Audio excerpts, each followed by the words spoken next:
Martin Luther king പറഞ്ഞ ഒരു sentence ഞാൻ നിങ്ങളോട് പറയട്ടെ. നിങ്ങൾക്ക് പറക്കാൻ കഴിയില്ലെങ്കിൽ ഓടുക, ഓടാൻ കഴിയില്ലെങ്കിൽ നടക്കുക, നടക്കാൻ കഴിയില്ലെങ്കിൽ ഇഴയുക. പക്ഷെ നിങ്ങൾ ഏത് രീതിയിലെങ്കിലും മുന്നോട്ട് തന്നെ പോവുക. Keep going. എന്തിനാണ് ഇത് പറഞ്ഞതെന്നറിയോ?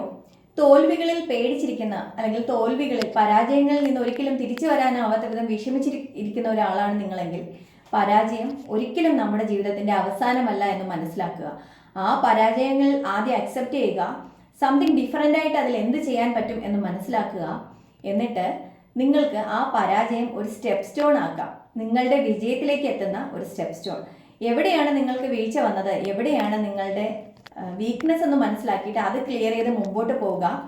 എപ്പോഴും പരാജയപ്പെട്ട ഒരാളിൻ്റെ അടുത്ത ഒരു സ്റ്റെപ്പ് എന്ന് പറയുന്നത് വിജയം തന്നെ ആയിരിക്കും. അത് കുറച്ചുകൂടെ ഈസി ആവും എന്നുള്ളത് മനസ്സിലാക്കുക. വിജയിച്ച ആൾക്കാർക്ക് നല്ല മെസ്സേജ് തരാനേ പറ്റുള്ളൂ. പക്ഷേ പരാജയപ്പെട്ട ആൾക്കാരുടെ കഥകളിൽ നിന്ന് നമുക്ക് ഒരുപാട് പഠിക്കാനുണ്ടാവും. എത്രയോ ആൾക്കാരെ നമ്മൾ പരിചയപ്പെട്ടിട്ടുണ്ട്. ഇപ്പോൾ അമിതാഭ് ബച്ചൻ അല്ലെങ്കിൽ ധീരുഭായ് അംബാനി, ജാക്കി ചാൻ, ഇങ്ങനെ വാൾട്ട് ഡിസ്നി അല്ലെങ്കിൽ Albert Einstein, Thomas Alva Edison ജീവിതത്തിൽ ഏറ്റവും അധികം പരാജയപ്പെട്ടു എന്ന് ടീച്ചർമാർ പോലും വിധി എഴുതിയ, കോളേജുകളിൽ നിന്ന് ഡ്രോപ്പ് ഔട്ടായ ബിൽഗേറ്റ്സ്, സ്റ്റീവ് ജോബ്സ്, എത്രയോ ആൾക്കാരെ നമ്മൾ കണ്ടിരിക്കുന്നു നമ്മുടെ ലൈഫിൽ. ഇവരെല്ലാം പരാജയം സമ്മതിച്ചിരുന്നെങ്കിൽ ഒരിക്കലും ഇവരുടെ പേര് ഇപ്പൊ നമ്മൾ കേൾക്കില്ലായിരുന്നു. അതുകൊണ്ട് തന്നെ പരാജയങ്ങൾ ഒരിക്കലും അവസാന വാക്കല്ല എന്ന് മനസ്സിലാക്കുക.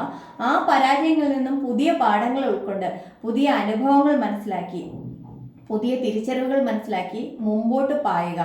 ഒരു മൃഗം ഒരു ഇര പിടിക്കാൻ പോകുമ്പോഴാണെങ്കിൽ പോലും 2 സ്റ്റെപ്പ് പിന്നോട്ട് പോയിട്ടല്ലേ മുമ്പോട്ട് കുതിച്ചു ചാടുന്നത്. അത് എന്തിനാണെന്നറിയോ? അത്രയും വേഗത്തിൽ മുന്നിലേക്ക് പോകാനാണ്. അതുകൊണ്ട് ഇപ്പോൾ ഒന്ന് പിറകിലേക്ക് ആയിപ്പോയെന്ന് വിചാരിച്ചിട്ട് ഒരിക്കലും വിഷമിക്കാതിരിക്കുക. വീണ്ടും നിങ്ങൾ മുൻപോട്ട് തന്നെ പോവുക. ഉറപ്പായും വിജയം നിങ്ങളോടൊപ്പം തന്നെയാണ്. എപ്പോഴും മനസ്സിനെ പോസിറ്റീവായി വെക്കുക. Keep going. ഓക്കെ.